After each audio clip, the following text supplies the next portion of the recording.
The myth of the Blitzkrieg usually conjures images of Krupp steel and the industrial might of the Ruhr Valley. We are often taught that the fall of Western Europe was a triumph of German engineering over Allied complacency, but history is rarely that tidy. Beneath the black cross of the Wehrmacht lay a profound and desperate irony that the German High Command preferred to keep in the shadows. In May 1940, as the Panzer divisions gathered in the dense woods of the Ardennes, the backbone of Hitler's strike force was not the heavy monsters of later years. It was not even, in large part, the sophisticated Panzer IIIs and IVs that the propaganda reels loved to highlight. Instead, nearly a quarter of the tanks poised to strike at the heart of France were foreign. They were stolen assets, born not in Berlin, but in the workshops of Prague. The LT-38, later designated the Panzer 38T by its captors, was perhaps the finest light tank in the world at the dawn of the conflict. It was the pride of the Czechoslovak Republic, a nation built on the ruins of the Austro-Hungarian Empire with a military-industrial complex that rivaled any in Europe. When the Western powers signed the Munich Agreement in 1938, they did more than just betray a small democracy. They handed the keys of a world-class arsenal to the very man they hoped to appease. German generals were initially skeptical of using captured equipment. The Prussian military tradition valued uniformity and domestic production above all else. However, by 1939, the reality of German tank production was sobering. The vaunted Panzer III, intended to be the main battle tank of the Heer, was plagued by mechanical delays and a crippling lack of manufacturing capacity. Without the Czech factories, the invasion of the West would have been a mathematical impossibility. The 38T was a masterpiece of pragmatic design. Unlike the German tanks of the era, which were often over-engineered and difficult to maintain in the field, the Czech machine was rugged and reliable. Its leaf-spring suspension and high-quality riveted armor offered a balance of speed and protection that the German Panzer Is and IIs simply could not match. It was a weapon designed to defend a peaceful border, now repurposed to shatter the peace of a continent. As the orders for Operation Fall Gelb were finalized, the 7th and 8th Panzer Divisions were equipped almost entirely with these Czech imports. One of these divisions was commanded by a rising star named Erwin Rommel. The man who would become the Desert Fox did not ride into history on a tide of German innovation. He rode on the tracks of a vehicle built by a people his nation had just enslaved. This was the structural failure of the Allied strategy. They had focused on the numbers of men and the thickness of concrete walls, while ignoring the shifting industrial landscape of Central Europe. By allowing the Skoda and CKD works to fall into German hands, the Allies had effectively subsidized their own destruction. The very steel that would pierce the French lines at Sedan had been forged in the furnaces of a nation the French had sworn to protect. The crews who manned these tanks found them to be a revelation. The four-man layout, and the 37mm Skoda gun gave them a tactical edge over the cramped two-man turrets of the French light tanks. While the French commanders were overwhelmed by the dual task of loading and leading, the commanders of the 38T were free to observe the battlefield and exploit the chaos. The stage was set for a catastrophe that few in London or Paris could have imagined. As the first engines roared to life in the pre-dawn darkness of May 10th, the irony was complete.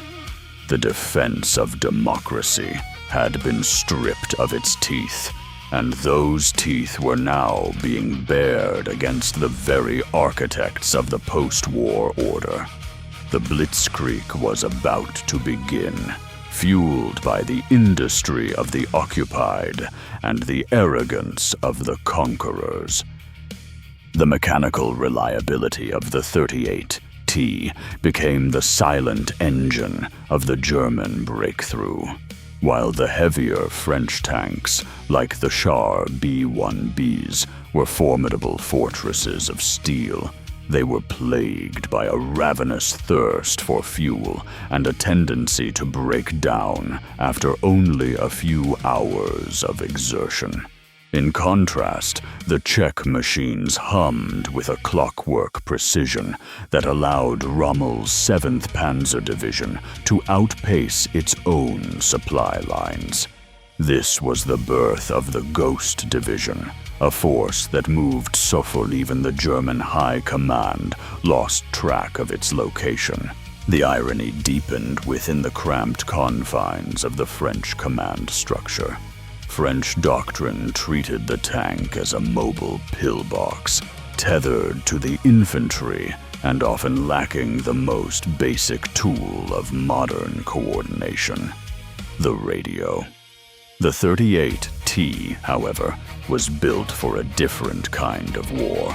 Every single one was equipped with a radio, allowing for a level of fluid, real-time tactical adjustment that the French could not fathom. The German commanders were not just fighting with better machines. They were fighting in a different dimension of time altogether. Behind the lines, the structural failure of the French military intelligence was being laid bare. They had spent decades analyzing the German psyche and the potential of the Ruhr Valley, yet they had failed to account for the industrial genius of Prague.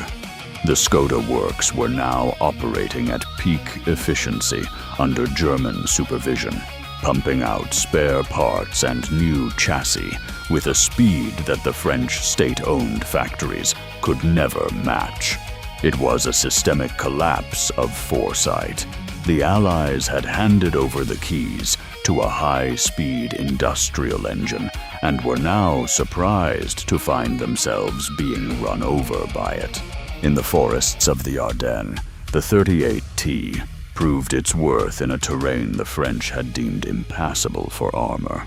Its narrow profile and exceptional power-to-weight ratio allowed it to weave through the dense tree lines where larger vehicles would have bogged down. As these Czech-made shadows emerged from the woods behind the main French defensive lines, the psychological impact was devastating. The soldiers of the Republic realized too late that the weapons of their former allies were now the instruments of their undoing. There is a forgotten narrative in the factories of occupied Czechoslovakia, where workers faced a soul-crushing dilemma. To sabotage the tanks was to invite execution, yet to build them perfectly was to ensure the fall of Europe.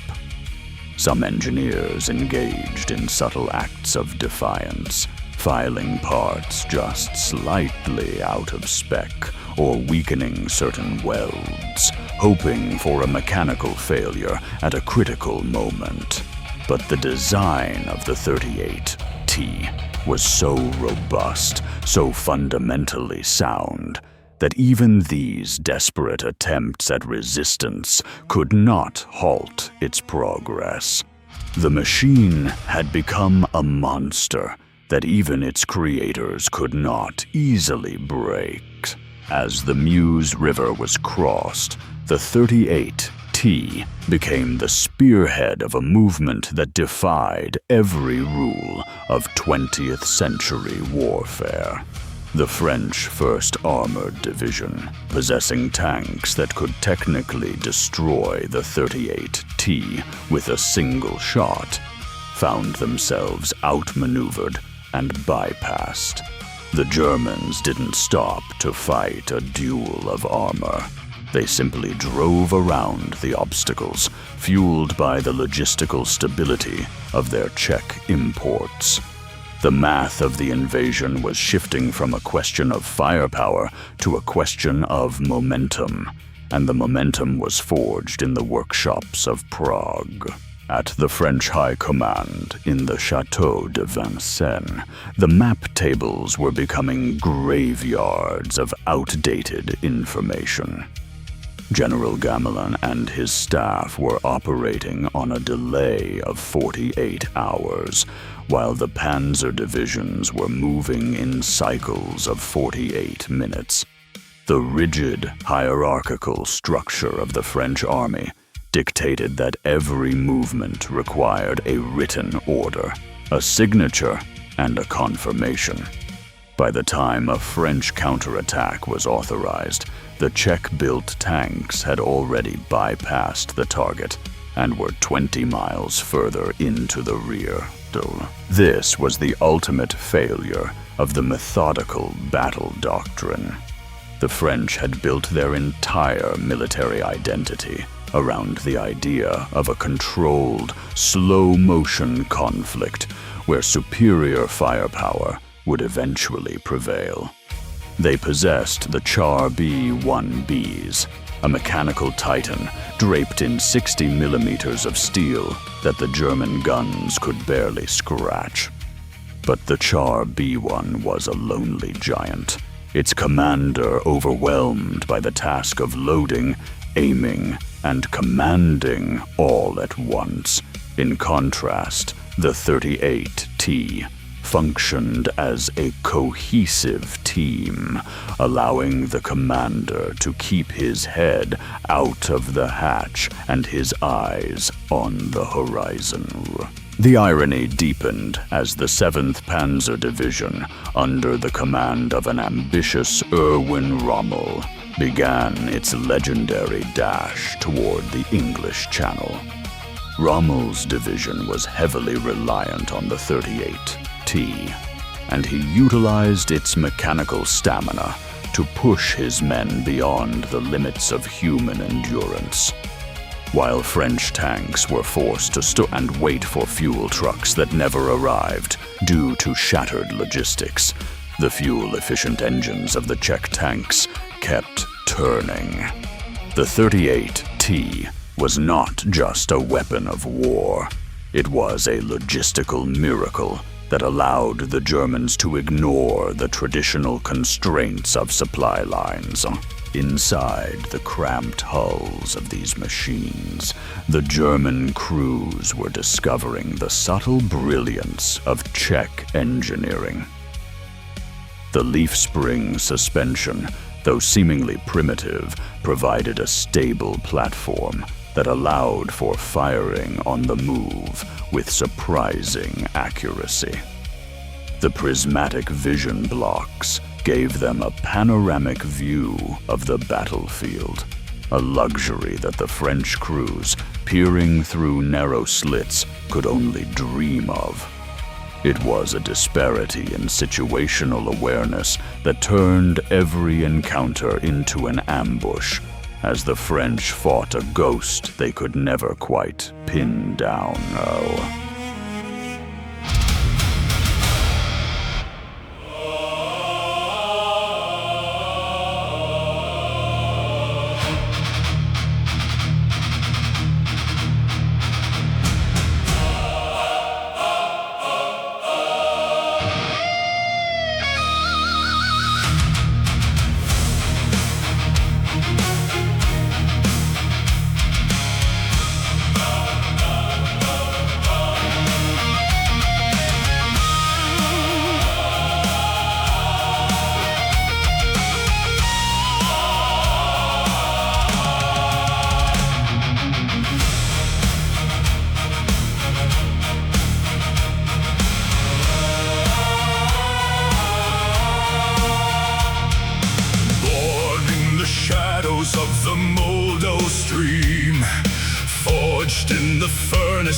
of a stolen dream. Prague's finest steel, wearing the black cross. The architects of a peace never counted the loss. Through the dense Ardennes, where the shadows creep, a silent beast wakes while the empires sleep. No German iron, no Berlin roar, but checkmate tracks rolling to war. The air is cold, the radios shine. They're moving in a different dimension of time. Oh, the teeth of Prague are bare tonight, shattering the concrete in the pale moonlight. From the factories of chains to the fields of France, the ghost division leads the deadly dance. Arrogance bleeds on the tracks of steel. The irony of history is turning the wheel.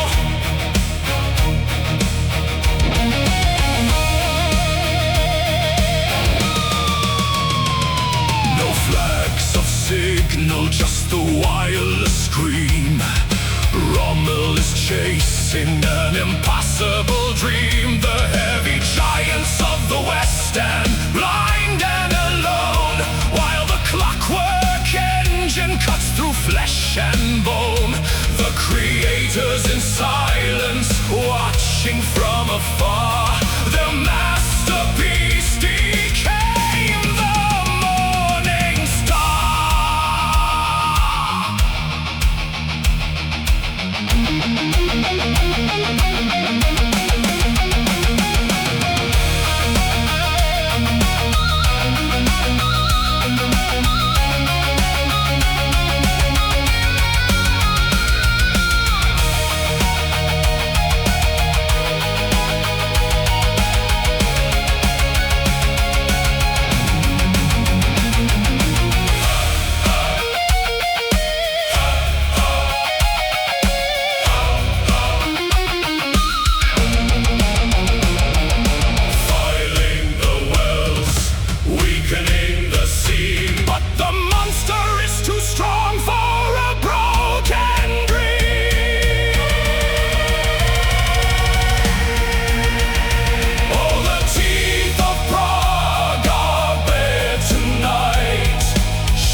Change.